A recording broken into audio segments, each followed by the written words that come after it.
Hi guys, it's Tracy. Welcome back to my channel. As you can see, I've changed things up a little bit. I don't know how it's going to work out, if this camera angle is good or not, but we shall see how things go. It is almost the end of August, so we're heading into September, and in Australia we're hitting spring, and because I'm so excited about that, I decided to do the I Love Spring book tag, which has been around for quite a while because it started off with Helene and Amanda. I'll leave a link to them down below, and their spring was a while back. So yeah, we've just got this weather change difference thing. Anyways, enough rambling, let's get on into the questions. So the first question is, I'm reading off my Mac. The first question is, how is spring where you live?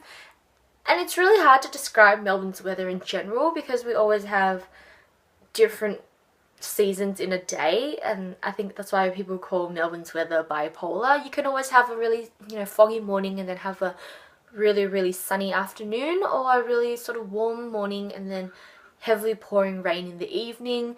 In general though, spring is alright, it's decent. You still got a few like rainfalls here and there, but it gets kind of warm, especially towards the end of November. If we have a really hot summer, then it will get kind of hot around then.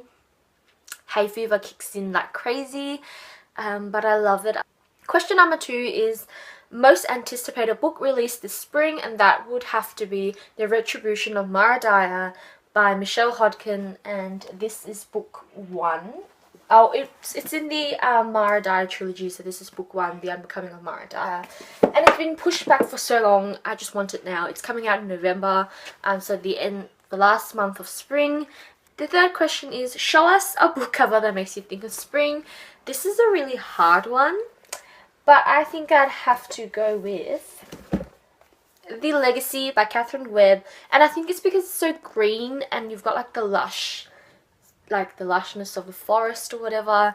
It's just the two girls in their sort of spring like floral dresses, just running around, and I can always sort of like when spring comes, there's a sort of smell that comes with it, and really refreshing, sort of like and that's where all the hay fever comes in, of course, but this sort of just reminds me of spring.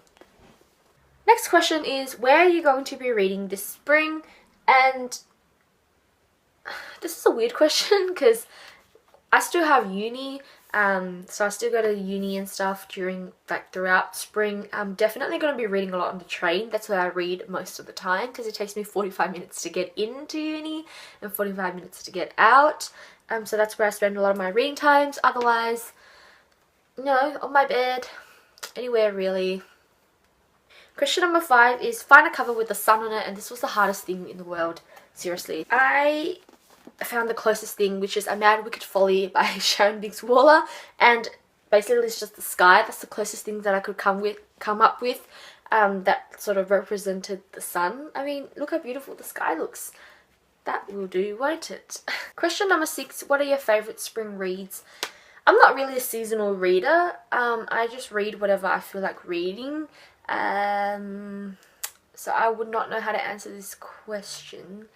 I think I will be coming up with a video of what spring reads like I want to read though, from what I've seen with other people's videos, like recommendations to read during spring, so maybe keep an eye out for that. Question number 7 is, find a book with many different colours on it, and I'm going to go with Jasper Fford's Shades of Grey because even though it's white, there is like the entire rainbow on this thing, and it looks really cool actually. I have not read this yet, but I think it's really colourful and cute. And the last question is, whom do you tag? And I don't think I'm going to be tagging anybody because everybody's probably done this, but if you haven't and you would like to do it, then definitely do it and leave a link down below so that I can see and watch and all that stuff. This is awkward. I haven't done a video in ages.